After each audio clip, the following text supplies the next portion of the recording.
Hello, hello, hello. I was thinking, how do I start this? Do I start, with some jingle vibe, sing along thingy thingy, or do I just screech, And yeah, I'm hoping people who could learn to become my friends, become friendly with me, are the people listening to this. And therefore I will greet you like a friend. And that's hello, hello. Um, I go by the name of Delite, and this is called Delite Side of Life. Very corny, but I think that it has a catch to it.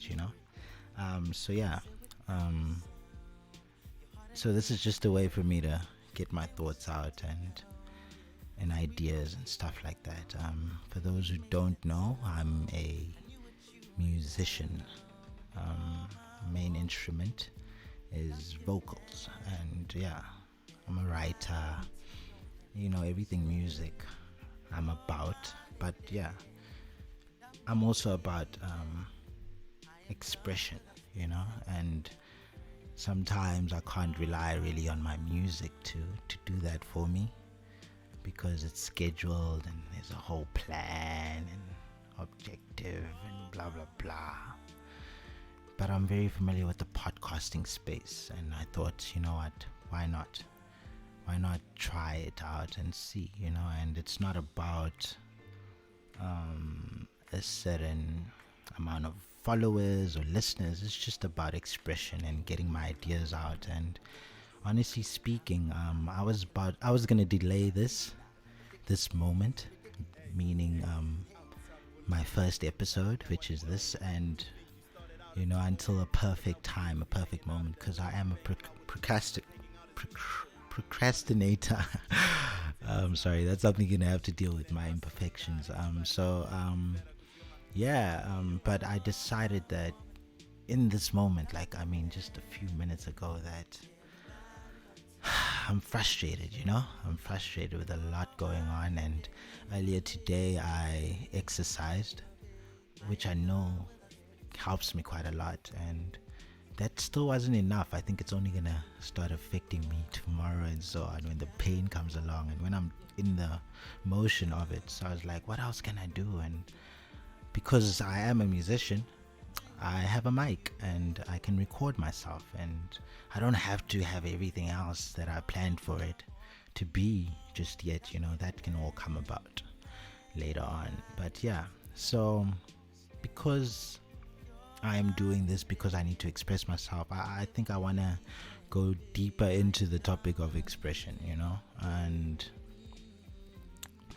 why it is that it's needed, I think, and yeah, probably some of the issues we have due to not expressing ourselves or using other people to express us, but them not doing it fully to the fullest capacity because they don't really know who we are or what we would like to express. So this goes into a conversation I had with a friend of mine. When was it? Earlier this week, yeah. And she mentioned that a lot of the guys in her life, friends, are into podcasts. She's noticed that quite a bit. And initially, I was thinking it's probably because you have certain type of guys in your life, probably who are into such things. They like listening to the information they take in, and maybe that's why. Maybe they come from a radio background where they really like to listen to radio and stuff like that. But another thing that came to mind is the fact that I think as men in general, we not just that. Let me just go back a bit to what I told her. What I told her is, I think that we all need to express ourselves one way or another, whether we do it correctly.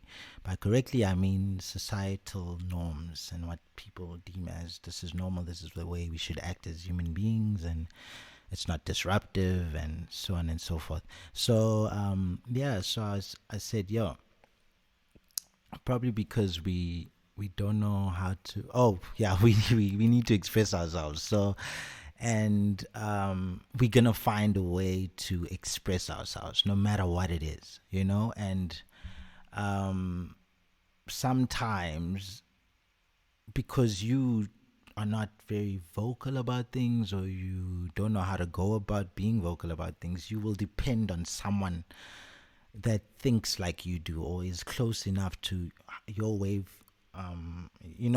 like your thinking, and you'll depend on them to represent you and your ideas, similar to politicians. You know what I mean? You join a group, there's a leader of that group. It's but it's a group. I mean, you all the same kind of mindset, but somehow someone would still have to lead that group, because everyone else is probably timid, or they're just not strong about their opinions. They're not brave enough with their opinions because of you know how it might be received, and so on and so forth. I'm not trying to get too deep into that, but yeah. So I really think that such spaces are needed, and I needed this today. Where it's gonna go from here, I don't know. I really don't know. But what I definitely know is I'm not gonna run out of things to talk about. Yeah, there's no real objective of this. But there is something I tweeted, and it was earlier today, and it was similar to that, having to feel represented, and the fact that even when people approach you and ask you for your ideas and say, hey, how do you feel about 1, 2, and 3, in hindsight, there's an actual underlayer, like there's another objective that's really about them hoping that you feel the same way about their ideas. And maybe they're not presenting it to you in the beginning. Sorry, I'm about to burp. Yeah. Anyway, sorry, man. So yeah, so they'd come to you and say, yo, man, I read up on this, or this is what happened on this show, or whatever. I was watching this about this topic, and what's your idea about it, or what's your thoughts on this matter? And then they'd wait for your response, hoping that it's similar to theirs, or how they'd view that subject, or whatever happened. And if it's not, they'll try and find something that's close enough, some common ground. And then if it's totally not, they will try and recruit you to their thoughts, depending on who you are, your personality, your rapport with them. They'll know whether you're worth the shot, whether you were trying to recruit or not. You know what I mean? And so, yeah, here's the tweet. I was like, most people want validation for their thoughts, beliefs, and ideas. They don't really care about yours. They just want to know about your thoughts on their views, on the subject at hand, and not necessarily just your views on the subject. And then secondly, I followed that up with the cult mentality exists beyond actual cults. It's more common than we think. Most people want to recruit to their, they want to recruit you to their mindset, ideas. For instance, I put this in quotation marks. So basically, the mindset is, come here and listen to how much I know better than you do, so you can want to think like me and put me in a position to control you.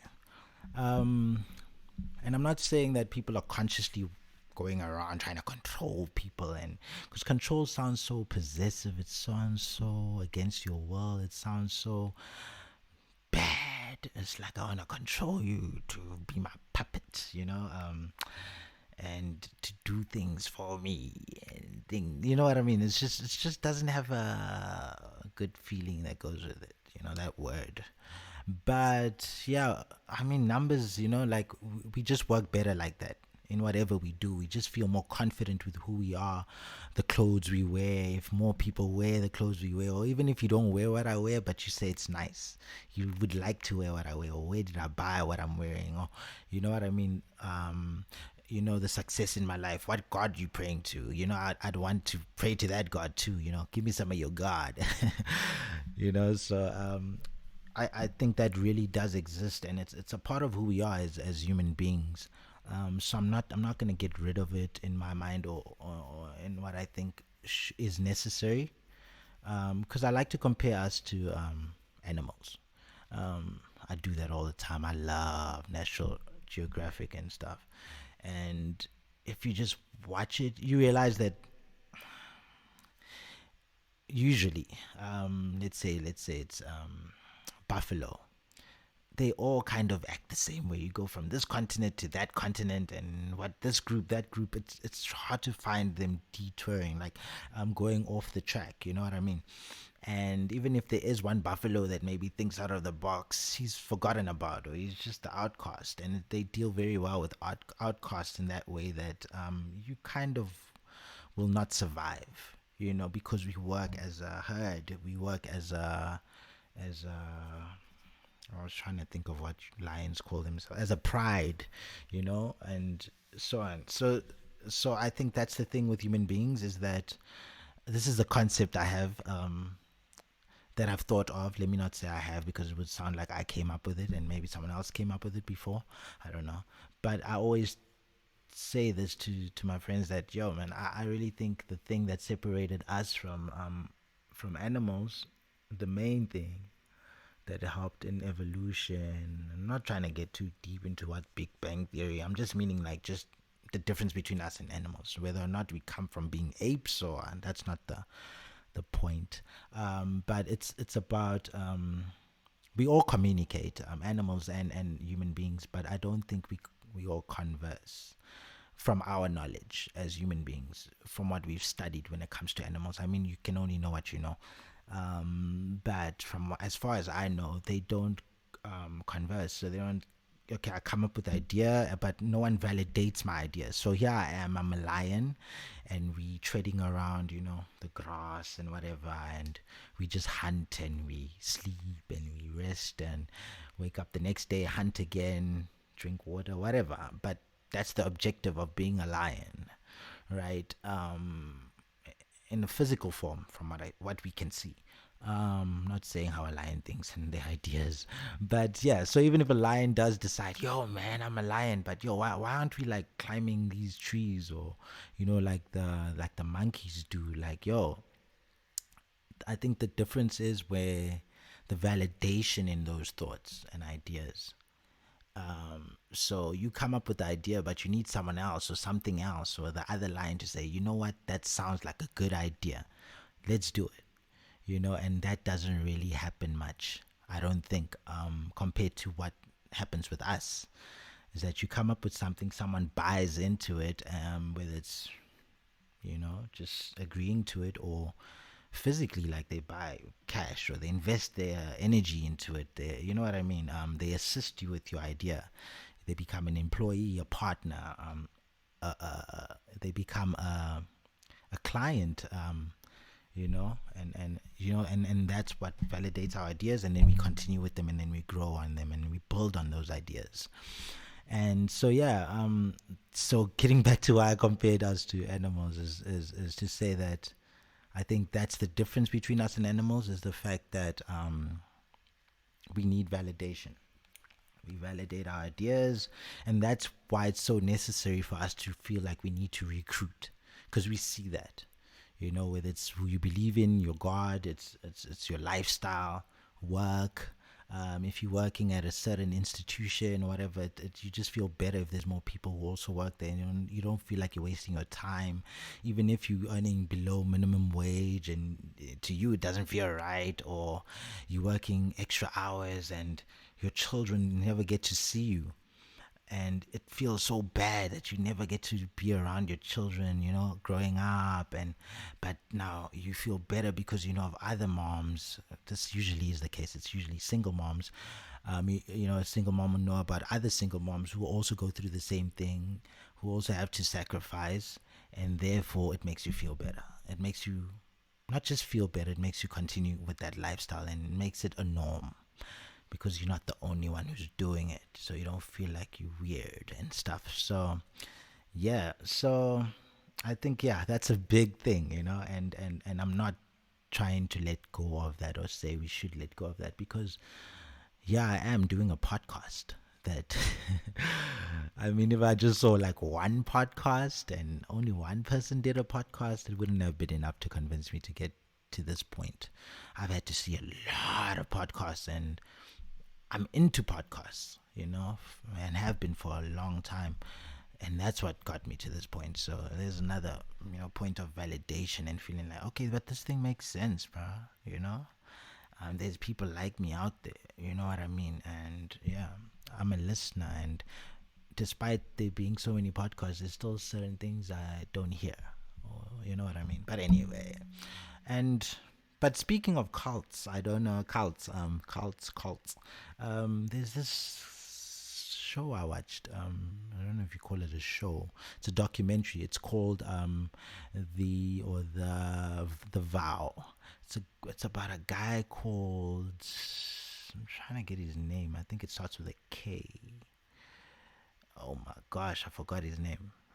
But anyway, he started this cult, or didn't start a cult, because one of the lines that one of the people fell victim to it mentioned that no one joins a cult. You join a good thing, you know, and your intentions behind it. You don't have any idea that someone wants to control you and do this and that with you. You just want to go to a space where you feel comfortable and feel like alive and like you are being listened to and you do feel validated and you're making progress in your life in the way that you want to make progress, and therefore I'll join this thing. And then only later on it becomes a cult, and then you realize they're manipulating you and so on. So yeah, I was watching this thing and it just touches on it so much, to the point that it got me thinking, because with this the Vow, um, it just follows this guy around who is just this. I mean, I was about to say he's a genius. I think that's a word that gets overly used, but I think he is. But anyway, he's a very smart man, and he used that in a bad way because it became a sex cult. He had, yeah, man, he was using people as his sex slaves, literally, and because he had this control over them that's built up, and you recruit people to recruit people. Yeah, so it's just crazy how it happens. So you'd get someone to to find people that trust them. So in the long run, everyone can trust you, and it's just ridiculous. It's not ridiculous, but I mean, it makes so much sense. But it's the ridiculousness is the sadness in it. That someone would want to do that, but yeah, going back to expression, we want to all feel like we are in control of something. I'm being heard. My ideas make sense, and sometimes that can even make you change your ideas. You know what I mean? Or change who you are just because who you are is not being allowed. You don't feel accepted in this space of who you are. So I'm going to find a way to change it or hide it, like the cult. The guy of the cult, he had these intentions, but he's like, I can't really show it. Right? So I'm going to pretend to be something else in order to express myself in the long run. And this touches again on something else that someone mentioned about Kanye West, and in regards to him being about Donald Trump, and I'm not sure whether it's factual or not. I think it's T.I., yeah, the rapper T.I., and saying, with Kanye West,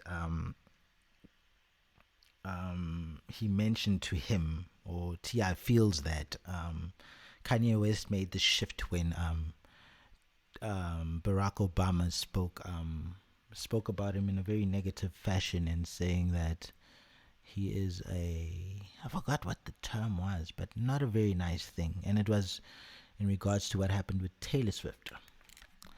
And when he stood on stage and said that this award was meant for Beyonce and blah, blah, blah. And, and that wasn't a nice moment. I don't think it was. And yeah, so he felt rejected because on top of that, not only did, the president at the time not really like his actions, but it was also the person he felt he was defending, which was Beyonce. She didn't like that either. So yeah, I am trying to do what I think is right and makes sense to me, but you guys don't agree with it.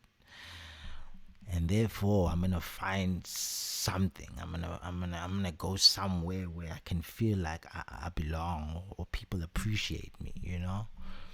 Even though he was appreciated for who he was, and it's like maybe he needed to grow from there. I can't just be the musician whose musical ideas that you appreciate. What about the way I feel, how awards are awarded to people, you know? So yeah, but anyway, I think that's enough. I'm even getting bored of myself. But yeah, if you tuned in, I appreciate it so much. I don't know why. But this is all I'm gonna do. I'm gonna just talk. Talk. It's not, I'm not trying to be anything, do anything. I'm just gonna speak of what happened. You know, I think a lot of it will involve my mom. Oh, my mom. I think my mom needs a own segment. But anyway, yeah. Shout out to everyone. I hope you're having a wonderful 2021. And making the most of it. Yeah, it's been a rough time, but let's not focus on that too much. Yeah, do you be the best you can be, and yeah, thank you for tuning into Delite Side of Life. You're my woman.